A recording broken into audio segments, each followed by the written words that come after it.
We have to introduce ourselves. Okay. I'm Casey. I'm Esmeralda. I'm TJ. And then just kind of a recap of what project we were doing. We focused on the restore, so like with the Habitat for Humanity, and they have two different locations. They have the location in Urbandale and then the one in Euclid.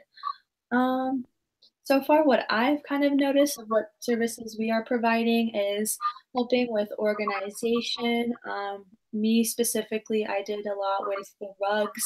So, like, they have a bunch of rugs, so we were just opening them and then organizing a lot of that, along with other stuff that they had there. It's just a lot of organizing.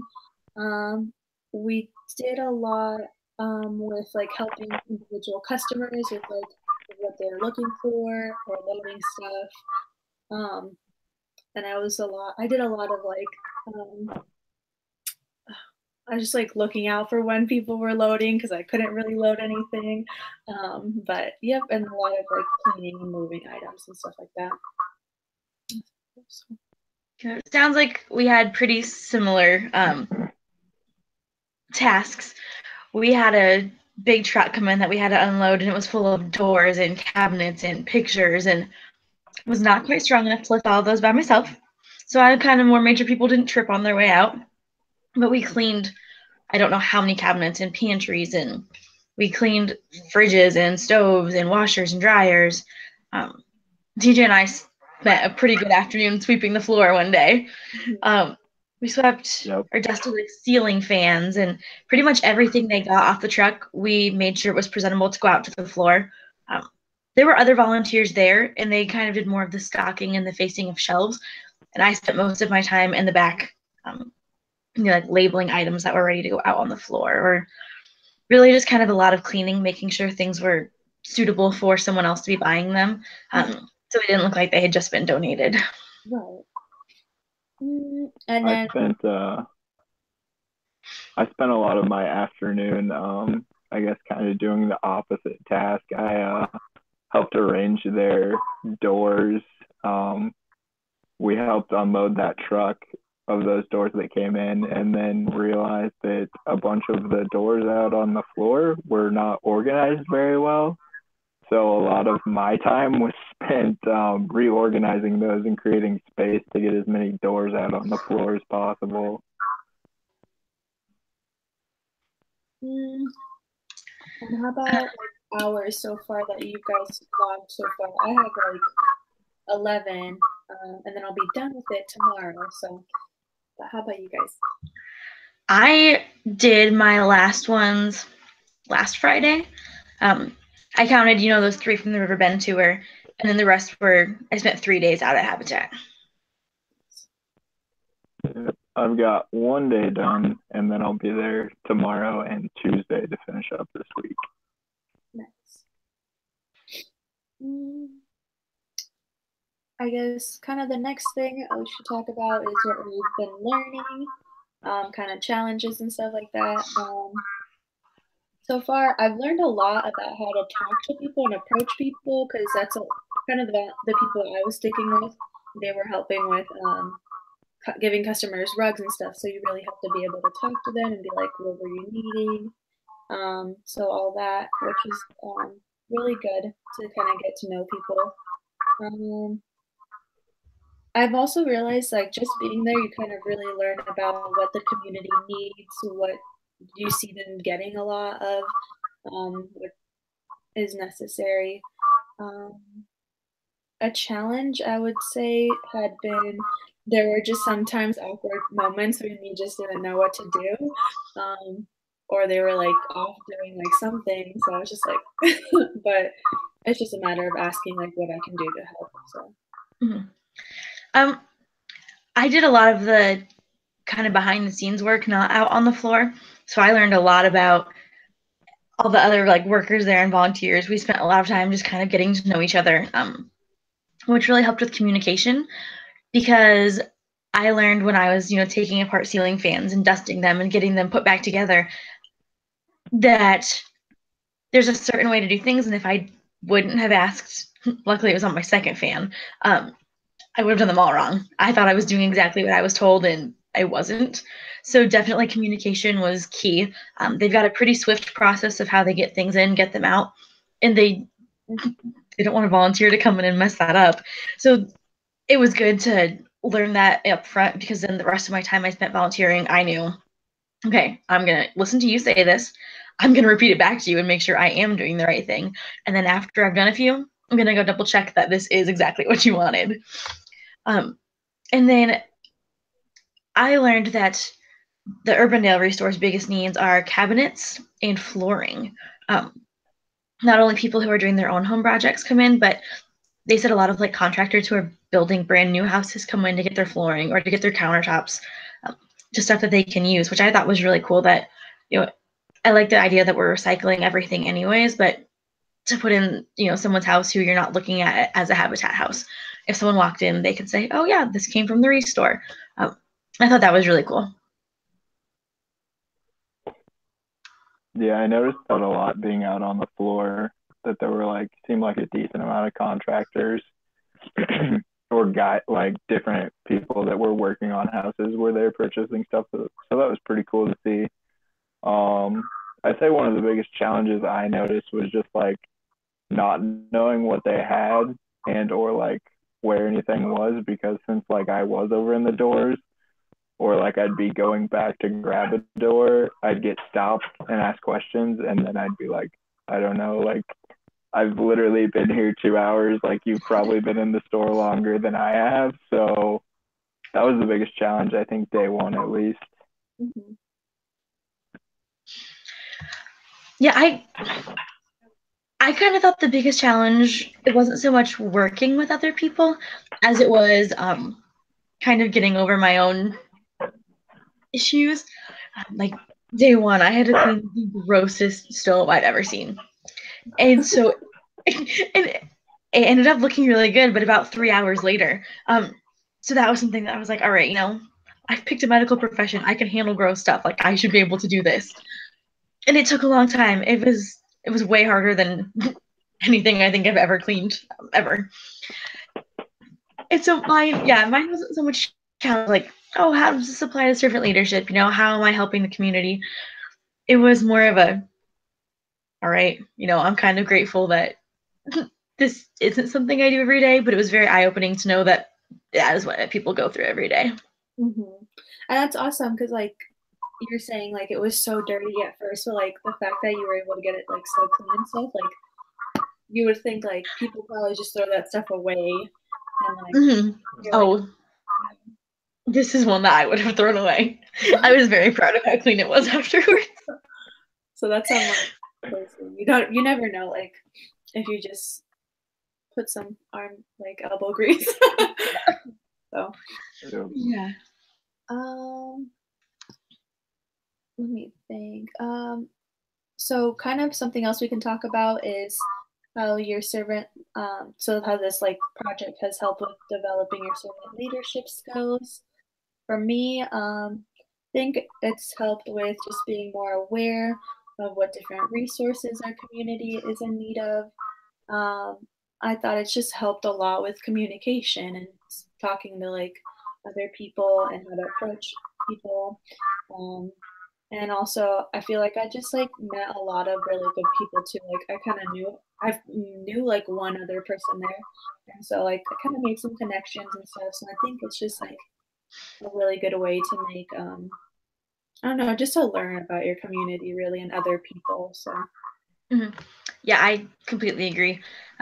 Learning, you know, what the community needs, and I grew up in Grimes, so being in Urbandale, it was very eye-opening to know that that does happen kind of more in that neighborhood.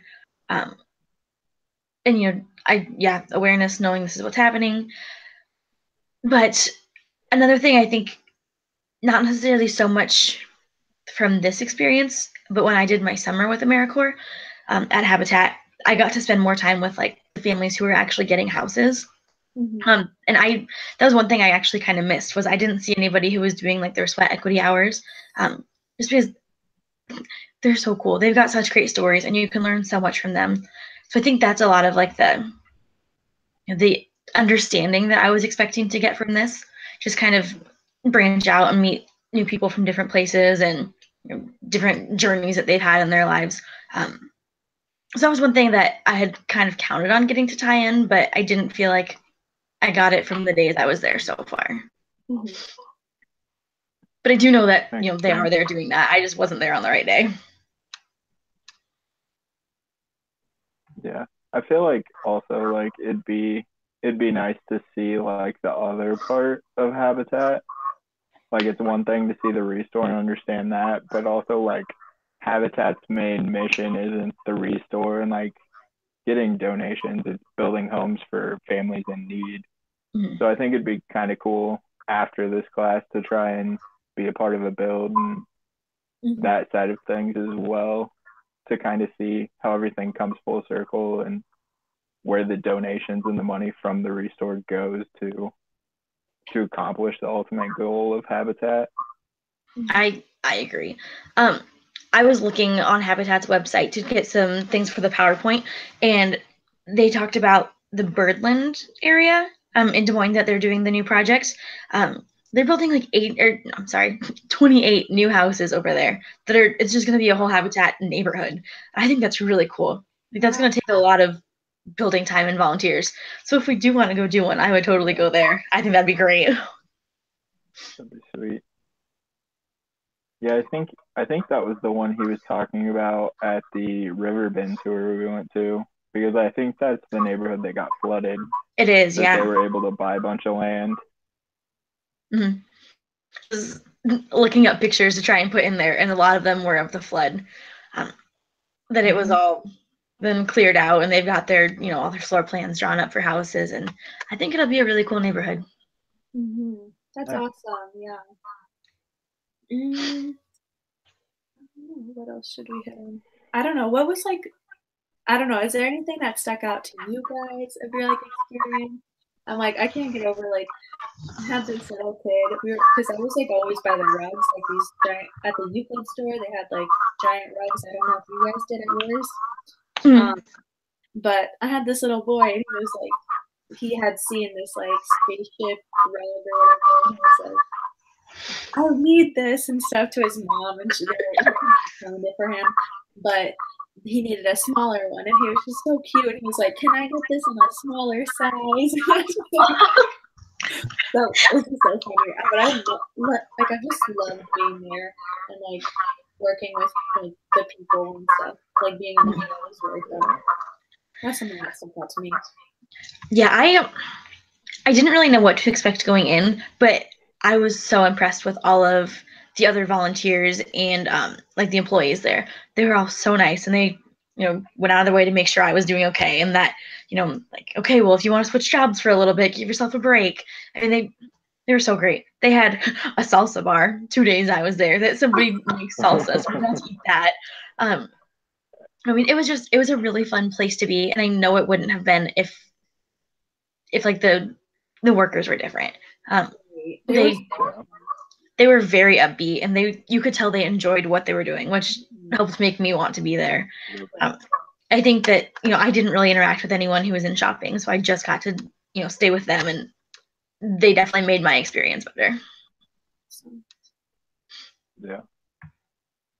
Yeah, I think one of the funnier stories I had was when I was working on arranging doors. We had a customer that wanted like a specific door to swing a specific way, and she needed 2 of them. And like there were like 3 of us over there that was like, we were trying to figure out how this door would swing, like something so simple, but like we could like literally you don't think of how a door with like a pre-cut groove would swing open until someone asks you, and then you're just sitting there dumbfounded. Literally, we're all like, we'd like pull one door out and be like, this would work. Wait, no, it wouldn't. And then we'd like go to another door, and then it'd be the wrong size. It was like, it added to like reorganizing. And yeah, it was a solid 20-minute fiasco that was pretty funny after we finally figured out what door she needed. Did she get the doors? Yeah, 2 of them that actually matched too. So that's impressive. Yeah.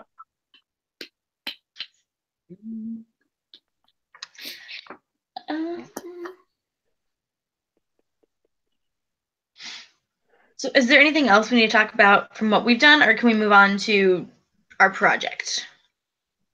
I think we can move on to our project. Okay. So we have to make sure we've discussed like the history of Habitat and their mission. So I did find on their website a lot about their history, starting from, co-founders through Jimmy Carter helping get involved, all of that.